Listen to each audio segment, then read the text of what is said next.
तरंग तरंग तरंग तरंग युवा तरंग। ऐ मसीह तू आ, ऐ मसीह तू आ, ऐ मसीह तू आ, ऐ मसीह तू आ। सोए हुए बाग मेरे, सोए हुए बाग मेरे, तू जगा है मसीह तू आ, है मसीह तू आ, है मसीह तू आ, है मसीह तू आ। मेरा जीवन तेरे हाथ है, जीऊं जब तक तेरा साथ है।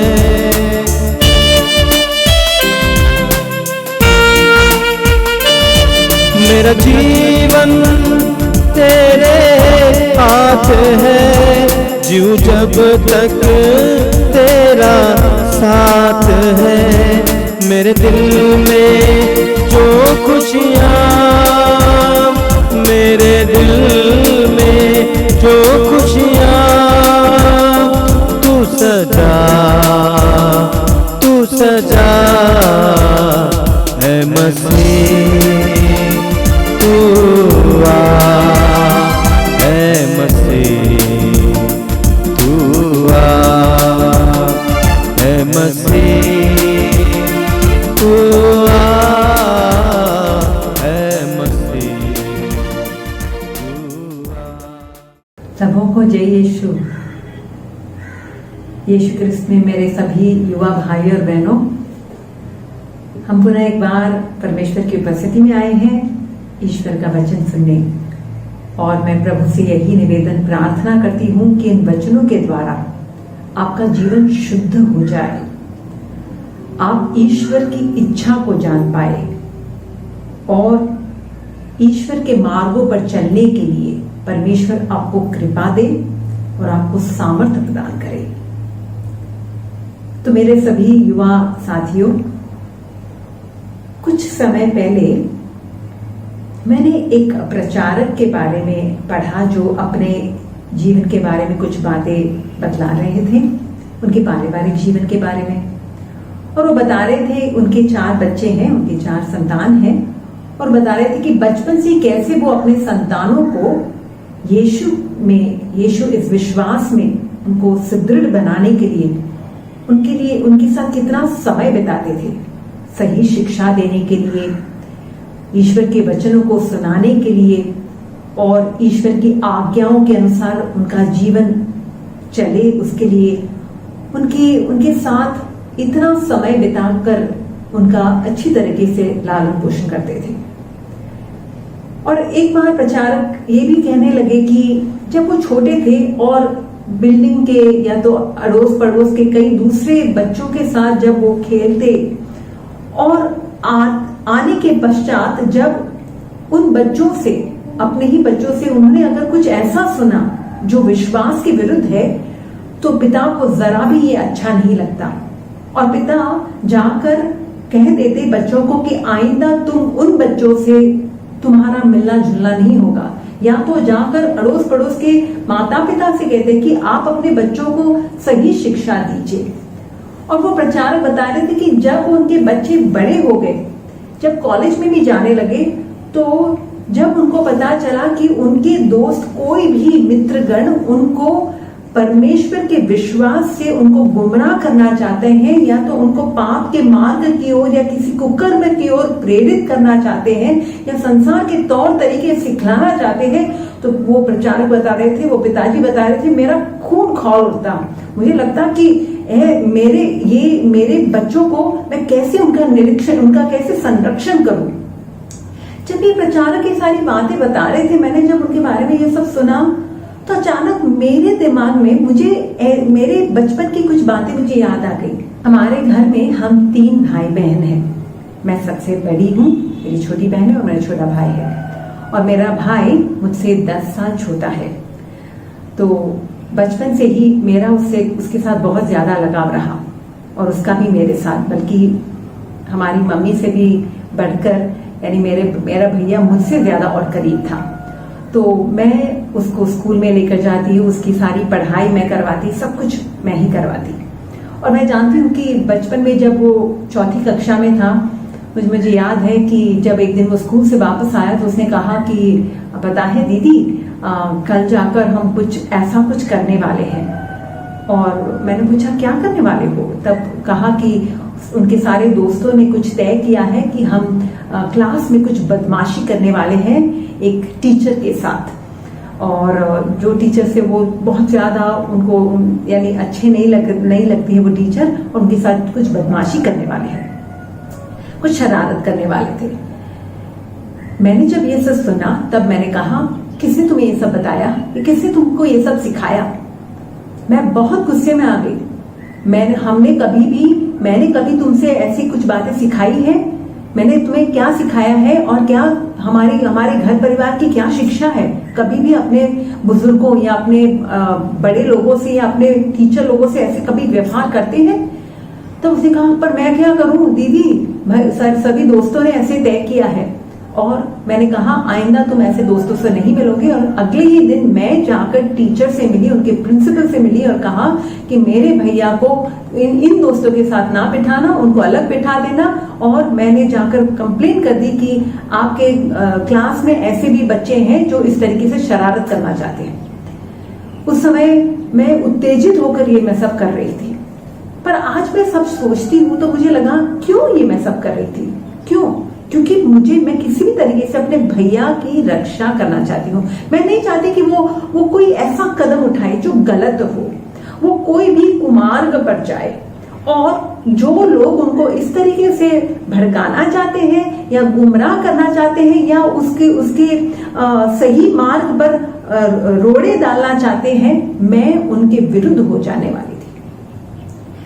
अब यही बात अगर मैं जब ये सोच रही थी तब मुझे लगा, अगर मुझे ऐसा होता है अपने भैया के लिए, उस पिता को अपने बच्चों के लिए ऐसा होता है, तो हमारे पिता परमेश्वर को कितना होता होगा उनके बच्चों के लिए। जब कोई उनकी संतानों को, उनके प्रिय जनों को सत्य मार्ग से, उनके वचनों के आधार पर जो मार्ग है, जो मार्ग उन्होंने, उनकी संहिता का जो मार्ग है, उस मार्ग से उनको अगर कहीं पर गलत मार्ग की ओर गुमराह करना चाहते हैं, तो पिता परमेश्वर उनके हृदय पर क्या बीतती होगी। और यही बात तो यीशु भी बतलाते हैं। जब यीशु इस बारे में जब उल्लेख करते हैं मत्ती के सुसमाचार में, उनके वचन कितने कठोर है। ये मत्ती के सुसमाचार अध्याय 18 में हम ये पढ़ते हैं, और परिवेश ये है कि शिष्यों ने पूछा यीशु से, क्या पूछा? सवाल ये था, स्वर्ग के राज्य में सबसे बड़ा कौन है? अब हम इसको ये भी जाने कि इस सवाल को पूछने से पहले प्रभु यीशु ने 2 बार दुख भोग के बारे में शिष्यों को बतला दिया है, और ये भी बताया है कि स्वर्ग के राज्य में अगर तुम्हें प्रवेश होना है, तुम्हें अगर मेरे पीछे आना है, तो तुम्हें क्रूस उठाकर आना है। इसके पश्चात भी अभी भी इनकी धारणा, उनकी सोच, उनकी कल्पना स्वर्ग के राज्य के बारे में बहुत सांसारिक है। उनको लगता है वो राज्य ये सांसारिक राजनैतिक राज्य के समान है, और जहां पर ऊंचा नीचा या कोई मंत्रीगण पाएगा या कोई पद पाएगा या कोई औहदा पाएगा, और इससे वो सोच रहे हैं हमें कौन सा पोजीशन मिलेगा, हमारा स्टेटस क्या होगा। इस कारण से तो ये पूछ रहे सबसे बड़ा कौन है। पर यीशु का जो जवाब उनको चौंका देने वाला जवाब था। यीशु वहां पर एक छोटे बालक को उनके सामने लाकर खड़ा कर देते हैं और कहते हैं, जब तक तुम इस छोटे बच्चे के समान ना बन जाओ। बल्कि यीशु कहते हैं, मैं तुम लोगों से ये कहता हूं कि यदि तुम फिर छोटे बालकों जैसे नहीं बन जाओगे तो स्वर्ग के राज्य में प्रवेश नहीं करोगे। यीशु ने बताया कि तुम्हें उस बच्चे के समान बनना है। बच्चा एक बालक होता है जो नन्हा मुन्ना है, वो किस पर, वो कमजोर है, वो दुर्बल है, वो बेसहाय है और वो अपनी रक्षा खुद नहीं कर सकता और वो निर्भर है, अपने माता पिता पर निर्भर है अपनी रक्षा के लिए, अपनी जरूरतों के लिए। और यीशु आगे चलकर ये बतलाते हैं कि जो मेरे नाम पर ऐसे बालक का स्वागत करता है वह मेरा स्वागत करता है। तो यीशु अब तक ये सारी बातें बतला रहे हैं कि तुमने अगर इस बालक को कितना प्राधान्य दे रहे हैं, और यीशु कह रहे हैं अगर तुमने उसको मेरे नाम से स्वागत किया तो तुमने मेरा स्वागत किया। अचानक यीशु के शब्दावली, यीशु की वाणी, यीशु की बोली एकदम अलग हो जाती है।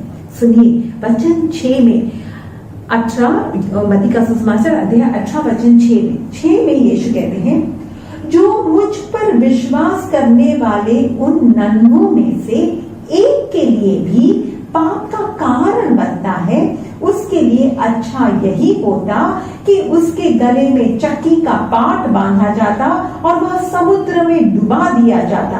प्रलोभनों के कारण संसार को धिक्कार, प्रलोभन अनिवार्य है किंतु धिक्कार उस मनुष्य को जो प्रलोभन का कारण बनता है। ये यीशु के मुख से निकले हुए शब्द है। अजीब लगते हैं ना? यीशु जो कितने करुणामय है, जो कितने दयालु है, आज ऐसे कठोर शब्द बोल रहे हैं कि उसके गले में चक्की का पाट बांधा जाता और समुद्र की गहराई में वो डुबा दिया जाता। क्यों यीशु ऐसा कह रहे हैं? पर यीशु ये शब्द यीशु के हृदय की भावना को प्रकट कर रहे हैं कि यीशु कितना चाहते हैं नन्हे मुन्ने बालक। केवल ये नन्हे मुन्ने बालक नहीं है, बल्कि यीशु यहाँ पर छोटे बालकों को नहीं कह रहे, बल्कि जो मुझ पर विश्वास करने वाले उन नन्हों में से, यानी ये जो नन्हे बालक है ये कमजोर है, दुर्बल है, यानी जो मुझ में विश्वास कर रहे हैं, जिनका विश्वास अब तक परिपक्व नहीं हुआ है, जो यानी एकदम विश्वास में आगे नहीं बढ़े हैं, जो अभी तक कच्चे खिलाड़ी है, जो कमजोर है, जो दुर्बल है, अब तक उनकी आस्था उनकी श्रद्धा एकदम दृढ़ नहीं हुई है। ऐसे लोगों को अगर तुम गुमराह करोगे या उनको पाप के मार्ग में चलने के लिए प्रेरित करोगे, उन्हें मुझसे दूर करोगे, तो मेरा हृदय, मेरा खून भी खौल उठेगा। मैं नहीं चाहूंगा कि कोई भी मेरे इन नन्हों में के विरुद्ध जाए। देखिए यीशु की ये भावना, ये यीशु पिता के हृदय को प्रकट कर रहे हैं, क्योंकि आगे चलकर यीशु ने कहा वचन 10 में, सावधान रहो। देखिए यीशु क्या शब्द बोल रहे, सावधान रहो, इन नन्हों को तुच्छ ना समझो, एक को भी तुच्छ ना समझो। मैं तुमसे कहता हूँ उनके दूत स्वर्ग में निरंतर मेरे स्वर्गीय पिता के दर्शन करते हैं। यानी नन्हों एक एक के पास प्रभु ने स्वर्गदूतों को तैनात किया है कि तुम उनकी रक्षा करोगे, और उस रक्षा में उस स्वर्ग जो परमेश्वर का जो कार्य है उसके विरुद्ध अगर कोई भी आता है तो परमेश्वर से ये सहा नहीं जाता। इससे आगे यीशु ये भी कहते हैं वचन 14 में, इसी तरह मेरा स्वर्गीय पिता नहीं चाहता कि उन नन्हों में से एक भी खोया जाए। देखिए ये पिता का हृदय प्रभु प्रकट कर रहे हैं। पिता को एक एक आत्मा प्रभु के लिए कितना महत्व रखता है, कितनी अहमियत देते हैं प्रभु एक एक आत्मा के लिए। इसे 99 को छोड़कर एक के लिए प्रभु जाते हैं। पुराने विधान में प्रभु ने इब्राहिम को ये वादा दिया था। क्या उनकी प्रतिज्ञा क्या थी? जो तुम्हें आशीष देगा मैं उन्हें आशीष दूंगा, जो तुम्हें श्राप देगा मैं उन्हें श्राप दूंगा, वो श्रापित हो जाएंगे। यानी परमेश्वर क्या चाहते हैं, हम जब परमेश्वर की और प्रभु ये भी कहते हैं कि तुम मेरे आंखों की पुतली हो, you are the apple of my I.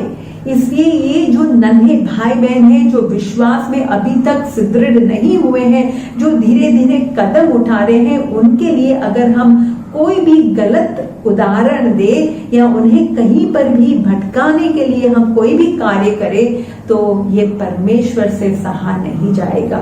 Romeo के नाम पत्र में संत पौलुस ने भी यही कहा। अध्याय 14 में हम पढ़ते हैं वचन 1 में कि यदि कोई विश्वास में दुर्बल हो तो आप उनका स्वागत करें।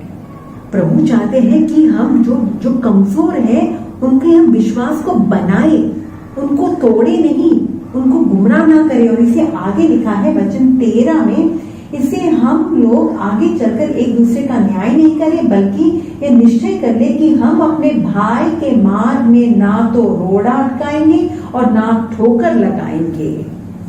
तो देखिए यहाँ पर साफ स्पष्ट रूपों में बतलाया गया है कि परमेश्वर की इच्छा क्या है।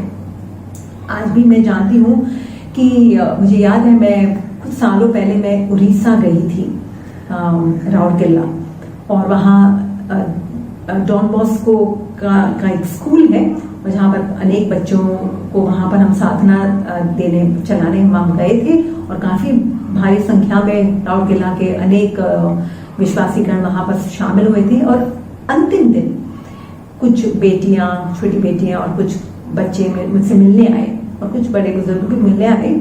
तो मैं उन बच्चों को ज्यादा ध्यान दे रही थी क्योंकि मैं चाहती थी कि इन बच्चों को सही, क्योंकि उनकी वहाँ के फादर ने भी मुझे कहा था कि बच्चों को जरूर थोड़ा सा काउंसलिंग दीजिएगा। तो बच्चों से जब मैं बात कर रही थी उसमें एक बेटी मेरे पास आई, 5वीं कक्षा की बेटी होगी या 6ठी कक्षा में थी, और उसने कहा कि दीदी प्लीज आप मेरे लिए प्रार्थना कीजिए। और वचन सुनने के बाद मुझे बहुत दुख हो रहा है, मुझे अपने आप पर घिन हो रहा है, पर अब मैं क्या करूं, मुझसे नहीं होता, या मुझ में बहुत गंदगी आ गई है। और मैंने पूछा क्या हुआ बेटी बताओ। सिंह दीदी मुझे बहुत गंदे गंदे विचार आते हैं, गंदे गंदे ख्यालात आते हैं और गलत कल्पनाएं मैं करती हूँ। और मैंने पूछा, यानी उसने कहा कि मुझे काफी लैंगिक विचार आते हैं, लैंगिक कल्पनाएं करती हूँ। तब मैंने कहा कि तुमने क्या गलत, क्या यानी किस तरीके से इतने इस कम उम्र में तुम्हें ये सब क्यों, ऐसे क्यों हुआ, क्या किसी ने कुछ कहा है या तुमने कुछ पढ़ा है। तब उसने कहा दीदी मैं सच बताऊं, हमारे 7वीं कक्षा या 8वीं कक्षा के कुछ हमारे जो स्कूल में जो बच्चे हैं उसमें एक लड़के ने मुझे एक सीडी दी और कहा कि तुम इसे देखो, तुम्हें अच्छा लगेगा, एक बार देखना। और मैंने चुपचाप जाकर किसी तरीके से वो सीडी मैंने देखी। उसमें सारे गंदे पिक्चर थे। शुरुआत में मुझे अच्छा नहीं लगा, मैंने बंद कर दिया, पर फिर बाद में मुझे ऐसा लगा चलो एक बार देख तो लूं, चलो एक बार देख तो लूं। और इस तरीके से मैं पूरा सीडी अनेकों बार देखी और इसका नतीजा आज ये है कि अब मेरे अंदर ये सारी गंदगी आ गई है, मुझे गंदे गंदे विचार आते हैं और मुझे लगता है कि मैं भी उन लड़कों के साथ यानी मजा लूं या आनंद लूं। तो देखिए एक लड़के ने एक सीडी देखकर इस नन्हे से बालक के दिमाग में क्या दूषण लाकर रखा है। आज मैं जानती हूँ एक भैया जो यहाँ पर डिवाइन में आए थे और हमारे जो फादर है जो पहले यहाँ पर थे वो बतला रहे थे कि वो एक दिन चल रहे थे और उन्होंने फादर से कहा, फादर जी ईश्वर मुझसे नाराज है, ईश्वर ने मुझे बहुत बड़ा दंड दिया है। तब फादर ने पूछा क्या दंड दिया है? फादर मैंने एक बार मुझसे कुछ गलती हो गई, मुझसे कुछ पाप हो गया और आज उसका नतीजा क्या है, मैं आजीवन भर मुझे इसका दंड भुगतना पड़ेगा। फादर जी समझे नहीं और फादर जी ने उस लड़के से पूछा, बेटा खुलासा करो तुम क्या कहना चाहते हो। तब उस लड़के ने कहा, फादर जी जब मैं कॉलेज में था मेरे कुछ दोस्तों ने मुझसे ये कहा, आओ आज हम तुम्हें एक ऐसी जगह लेकर जाएंगे जहां पर जिंदगी का सच्चा मजा तुम्हें मिलेगा। और वो मुझे एक वैश्या के पास लेकर गए और उसके साथ मैंने एक ही बार संबंध जोड़ा और उस संबंध के बाद मुझे शरीर में एक रोग हो गया, मैं एड्स का रोगी हो गया। ईश्वर ने मुझे ऐसा दंड क्यों दिया? ये तो हम जानते हैं ये ईश्वर का दंड नहीं था, ये तो उसके गलत कर्म का फल था। पर देखिए आज वो दोस्त कारण बने हैं। जब परमेश्वर लेखा लेंगे, और परमेश्वर जरूर लेखा लेंगे, हम कह सकते हैं वो मना कर सकता था, पर वो उनको उस मार्ग पर ले जाने के लिए उन्होंने वहां पर दिशा दिखाई है, गलत राह दिखाई है। इसलिए जब हम उत्पत्ति ग्रंथ में पढ़ते हैं, जब काइन ने हाबिल की हत्या की तो ईश्वर काइन के पास आकर क्या सवाल पूछते हैं? प्रभु ने काइन से कहा, अध्याय 4 में हम पढ़ते हैं कि तुम्हारा भाई हाबिल कहाँ है? और उसने उत्तर क्या दिया? मैं नहीं जानता, क्या मैं अपने भाई का रखवाला हूं? पर ईश्वर के सवाल में ही जवाब था।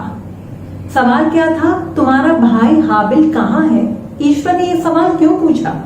क्योंकि प्रभु कहते हैं कि तुम्हारा दायित्व बनता है, तुम्हारी जिम्मेदारी बनती है, तुम्हारे भाई की मुक्ति के लिए, उनकी रक्षा के लिए तुम्हारा कोई फर्ज है।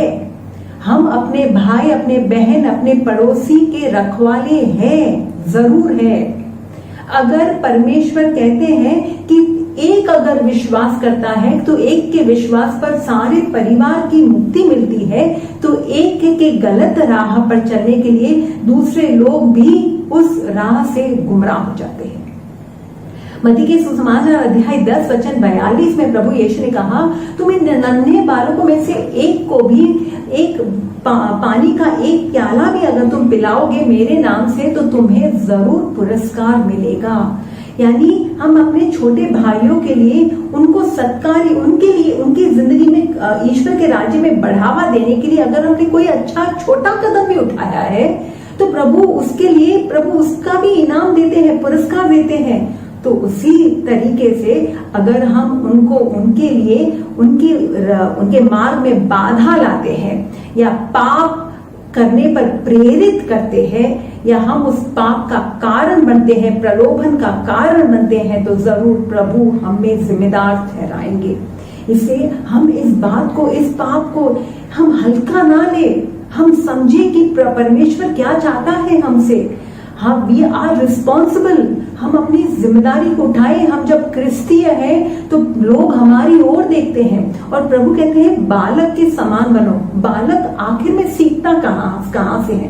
बालक किसको देखकर सब कुछ सीखता है? माता पिता को देखकर। माता पिता का आचरण, उनका व्यवहार, उनकी बोली, उनकी शैली, उनके रहन सहन, उसी से तो बालक केवल सीखता है। वो इमिटेट करता है, वो अनुसरण करता है। संत पौलुस ने कितना सुंदर कहा, कुरिन्थियों के नाम अध्याय 1 पत्र अध्याय 11 वचन 1 में, imitate me as I imitate Christ. मैं जैसे प्रभु यीशु का अनुसरण करता हूं वैसे तुम मेरा अनुसरण करो। तो माता पिता का अनुसरण बच्चे देखकर ही तो करते हैं। मैं जानती हूँ, एक बेटी कह रही थी, अब यानी ऊंचे सैंडल पहनकर, मम्मी के सैंडल पहनकर देखो मैं कैसे मम्मी जैसे साड़ी कैसे अच्छी लग रही हूँ। वो क्या, कहाँ से सीखी ये सब? उसने माँ से देखा, माँ को देखकर ये सब बोल रही है। एक बेटा शेविंग क्रीम लगा रहा है और कह रहा है कि मैं भी शेविंग करूंगा अपने पापा के जैसे। ये सब कहाँ से सीख रहा है? तो आज माता पिता का भी एक, उनका भी बहुत बड़ा, प्रभु उनको भी जिम्मेदार ठहराएंगे कि तुमने क्या गलत उदाहरण दिया है तुम्हारे बच्चों के लिए। तुम घर में पीते थे तो तुम बच्चों को कैसे सिखाओगे कि तुम्हें नहीं पीना है? तो यहाँ पर मेरे जवान दोस्तों, हमें ये भी जानना है, कभी भी इस नशेबाजी में हमने कभी किसी को कहा, आज कितने बच्चों के बारे में मैं जानती हूँ जो कभी पहले उनके घर में कोई ना सिगरेट फूकता है ना कोई दारू पीता है, पर आज वो लोग पियक्कड़ है या तो चेन स्मोकर्स हैं। कारण क्या बना कि किसी ने उनको उत्तेजित किया, किसी ने उनको चुनौती दी, अरे माँ का बेटा है तो एक बार फूंक लेकर दिखा, और वो एक फूंक बहुत भारी पड़ी। एक फूंक से बनी 2 फूंक, और आज वो बेटा गुमराह, आज वो बेटा नशे का एक गुलाम बन चुका है। तो प्रभु तो जरूर उसकी आत्मा जो सर्वनाश के मार्ग पर जा रही है, प्रभु जिसने उसको प्रेरणा दी है, प्रभु उससे भी जवाब मांगेंगे, जरूर मांगेंगे। इसीलिए हबक्कुक के ग्रंथ में परमेश्वर कहते हैं, धिक्कार है उसे, अध्याय 2 वचन 15 में, धिक्कार है उसे जो अपने पड़ोसियों को शराब पिलाता है और विष भी पिलाता है, जिससे वे होश हवास खो बैठे और उसकी नग्नता उभर जाए। देखिए परमेश्वर के वचन, धिक्कार है उसे। क्या हम किसी को नशेबाजी में को पीने के लिए उनको हमने कभी विवश किया है या तो ऐसे हमने कभी सलाह दी है? हम आज क्या सलाह देते हैं?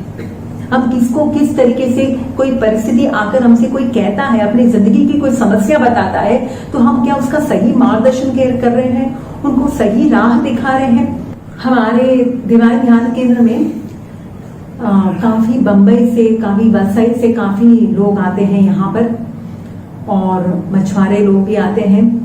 बहुत सिंपल मासूम लोग होते हैं, उनका विश्वास बड़ा सिंपल है, सरल विश्वास वाले लोग हैं।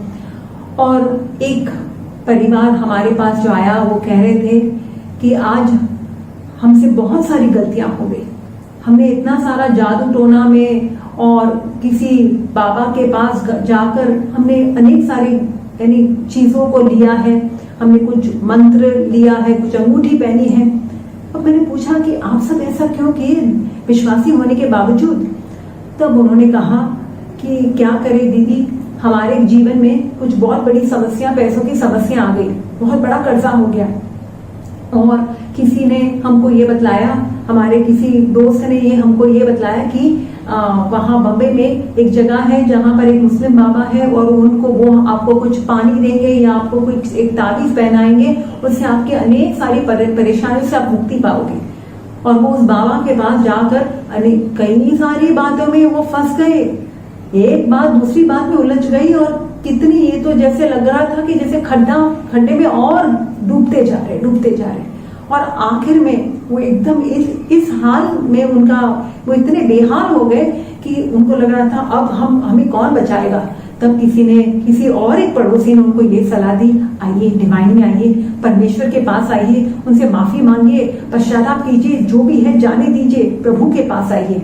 देखिए, एक ने राह दिखाई उस बाबा के पास, उस मुस्लिम बाबा के पास, और दूसरे ने राह दिखाई, प्रभु यीशु का मार्ग दिखाया। देखिए, दोनों ने वही समस्या में एक ने कौन सा कुमार्ग दिखाया और एक ने सन्मार्ग दिखाया। आज हम कौन सा मार्ग दिखा रहे हैं? हम जानते हैं कि बैंगलोर में दो मित्रों की किसी बात पर मतभेद हो गई, तू मैं हो गई, दोनों ने एक दूसरे को कुछ गाली सुना दी और दोनों फिर अलग हो गए। अगले दिन जब एक मित्र के अन्य दोस्तों को जब उसके बारे में, इस झगड़े के बारे में पता चला, तो उन्होंने उसे ये सलाह दी है कि ऐसे इस झगड़े का तुम्हें ऐसे ही चुपचाप नहीं बैठना है, तुम्हें मुंह तोड़ जवाब देना है, जाकर उसकी टांगे तोड़ दो, उसको भी बता दो कि तुम कैसी हस्ती हो, वो तुम्हें ऐसे ही ऐरा गैरा ना समझे। और उस व्यक्ति ने, उस मित्र ने उस वाक्य में वैसा किया। देखिए, एक गलत सलाह दी है वहां पर। सलाह उनके दूसरे दोस्त होते जो परमेश्वर के वचनों को जानते हैं, तो वो जरूर ये कहते कि जाने दो, हो गया, गलती हुआ सो हुआ, तुम क्षमा कर दो, तुम क्षमा करके आगे बढ़ो। पर नहीं, ये गलत सलाह देने के कारण आज सामने वाले दोस्त के भी टांगे टूट गई, इसको भी फिर जेल में, यानी वहां पर पुलिस केस हो गया। एक छोटी बात का कितना बतंगड़ बन गया और जिंदगी खत्म हो गई, जिंदगी पूरी तबाह हो गई है। कारण क्या? किसी ने गलत सलाह दी।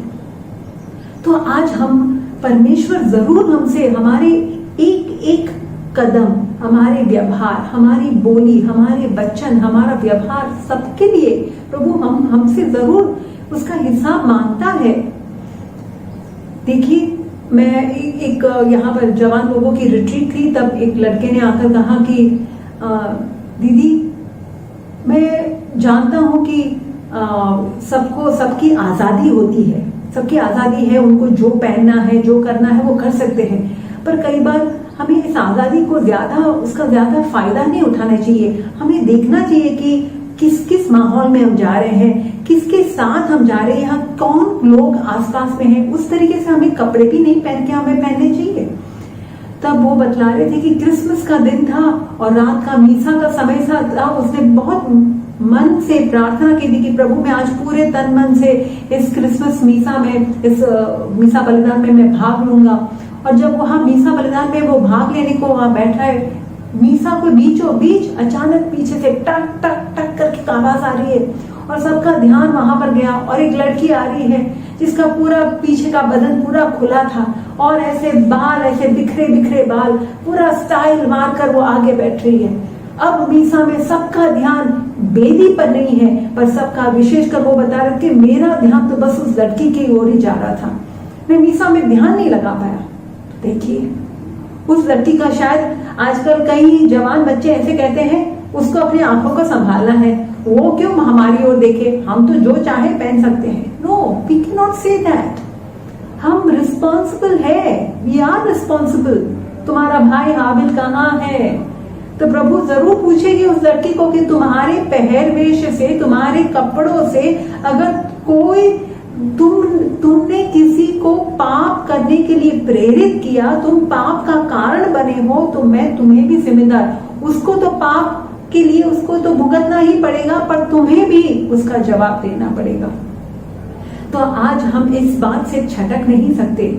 देखिए परमेश्वर केवल जब पाप की बात आती है, आगे के वचनों में अगर मत्ती के सुसमाचार 18 में 6-7 के बाद जो 8-9 के वचन है, वहां पर प्रभु अपने पाप के बारे में भी बता रहे कि तुम्हारी आंख तुम्हें पाप की ओर घसीटती है, तुम्हारी दाईं आंख तुम्हें पाप की ओर घसीटती है, तो उसे निकाल दो। तुम्हारा दायां हाथ तुम्हें पाप की ओर लेकर जाता है तो उसे काट दो। यही बेहतर हो कि तुम लंगड़े और काने होकर स्वर्ग में प्रवेश करो, ना कि तुम 2 आंखों से नरक की आग में झोंके जाओ। यानी आज हमारा जो संसार से हमारा जो रिलेशनशिप है, या तो हम जो जिस तरीके से हम आदान प्रदान करते हैं वो हमारे शरीर से करते हैं, शरीर के विभिन्न अंगों से करते हैं। तो प्रभु चाहते हैं कि हम इन अंगों का दुरुपयोग ना करें, वो कभी भी पाप की ओर प्रेरित ना करें। क्यों? क्योंकि ये शरीर पवित्र आत्मा का मंदिर है। हमारी आंखें जो चाहे देख ना देखे, परमेश्वर के लिए जो असभ्य है, जो अश्लील है, वो हमारी आंखें ना देखे। हम कभी क्या परमेश्वर चाहेंगे कि हम पोर्नोग्राफी देखें, किसी का नग्न शरीर देखें? क्या हमारा प्रभु चाहता है कि हमारे पांव किसी शराब खाने में हमारे वहां पर पांव हो? क्या प्रभु नहीं चाहेंगे कि तुम्हारे कदम मंदिर की ओर बढ़े, या तुम्हारा हाथ कुछ भी ना छुए? तुम्हारा हाथ वही छुए जो मैं चाहता हूं, जो सही हो, जो ईश्वर के संतान या ईश्वर का दास होने के लिए जो सभ्य हो। तो इसलिए परमेश्वर हमारे बारे में भी कहते हैं कि हमें भी अपने जिंदगी के लिए, अपने आध्यात्मिकता के लिए हमें सतर्क रहना है, सावधान रहना है। हमें कभी भी पाप को बढ़ावा देने के लिए, हमें कभी भी वहां पर उसको कोई भी कारण ना बने, पाप बढ़ने के लिए हमें आगे नहीं बढ़ना है, उसको वहीं पर काट देना है, नहीं तो पूरे शरीर पर उसका असर आता है। एक आंख केवल पाप करती है, पर पूरे शरीर को नरक में जाना पड़ता है। तो वैसे ही प्रभु कहता है तुम अपने बारे में भी सतर्क हो जाओ, साथ ही साथ तुम जब जैसे अपनी रक्षा करते हो, अपनी जिंदगी आध्यात्मिकता के बारे में जैसे रक्षा करते हो, वैसे ही तुम्हारा दायित्व बनता है तुम्हारे पड़ोसी की ओर।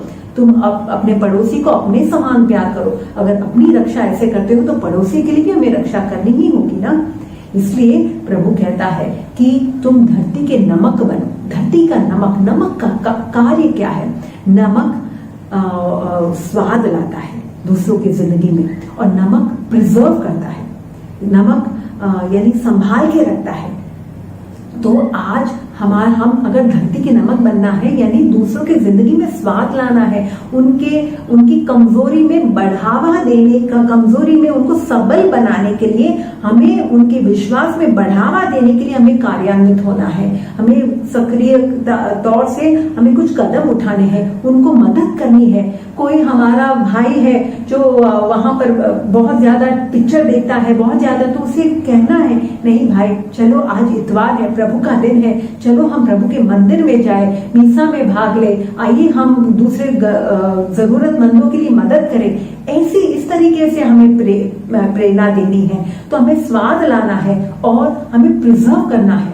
कभी भी किसी के जीवन को खराब या खत्म करने के लिए हम कार्य ना करें, बल्कि नमक की तरह हम उनकी जो अच्छाई है, अच्छाई को बरकरार रखें, उसे और अच्छाइयों को और बढ़ाने के लिए हम कार्य करें। इसीलिए संत याकूब अपने पत्र में बतलाते हैं, अध्याय 5 अंतिम वचनों में कहा है मेरे भाइयों, यदि आप लोगों में कोई सच्चे मार्ग से भटके और कोई दूसरा उसे वापस ले आए, तो वह समझे कि जो किसी पापी को कुमार्ग से वापस ले आता है, वह उसकी आत्मा को मृत्यु से बचाता है और बहुत से पाप ढांक देता है।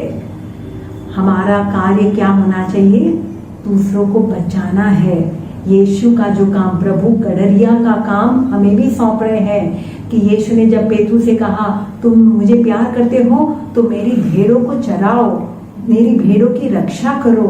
हाँ, तो हमें भी गडरिया बनना है, गडरिया का काम करना है। हमारे छोटे भाई बहन जो हमारे आस पड़ोस में हैं, हमारे जवान भाई बहनों को, उनको बचाना है, कुमार्ग से बचाना है और सन्मार्ग में, प्रभु के मार्ग पर लेकर जाना है। तो आइए मेरे सभी जवान भाइयों और बहनों, एक पल के लिए हम अपनी आंखें बंद करें और परमेश्वर से प्रार्थना करें। हे पिता परमेश्वर, आपने हम पर प्रकट किया कि आप कितने प्रेमी परमेश्वर हो। आप अपने नन्हे मुन्ने एक एक संतान के लिए, आपका दिल कितना प्यार से भरा हुआ है। एक एक आत्मा आपके लिए कितनी मूल्यवान है, अमूल्य है। आपका दिल कैसे उनके लिए धड़कता है। आप उनकी रक्षा करने के लिए आप सदैव तत्पर हो। परमेश्वर, हम जानते हैं कि अनेकों बार हमारा गलत व्यवहार, उदाहरण, हमारा चरित्र एक सही मिसाल नहीं दे पाया, हम सही नमूना नहीं बन पाए। हे प्रभु, हमें क्षमा कीजिए हमारे उन सभी गलतियों के लिए कि जब हमारे किसी गलत कदम के लिए, गलत सलाह के लिए किसी को उसका गलत प्रभाव, वो गलत तरीके से प्रभावित हुए। हे प्रभु, हमें ये कृपा दीजिए कि हम वाकई में आपके सच्चे साक्षी बन सके। सुसमाचार के जो वचन है उसको हम अपनी जिंदगी में सक्रिय तौर से उसे जी सके और प्रभु आपके इस सुसमाचार की महक सब जगह फैला सके, जिस तरीके से जिससे दूसरे लोग भी प्रभु आपकी ओर आकर्षित हो सके और आखिर में हम सभी लोग प्रभु आपकी स्तुति आराधना कर सके। हे यीशु, हम आपके मीठे और मधुर नाम में पिता परमेश्वर से ये नम्र विनती और प्रार्थना करते हैं। आमीन। मेरे सांसों की तुम डोर हो, मेरी जिंदगी का तुम मोड़ हो। तेरे कदमों में पड़ा, तेरे कदमों में पड़ा। तू था ऐ मसीह, तू आ ऐ मसीह, तू आ ऐ मसीह, तू आ ऐ मसीह, तू आ। सोए हुए बाग मेरे, सोए हुए बाग मेरे, तू जगा है मसीह, तू आ है मसीह, तू आ है मसीह।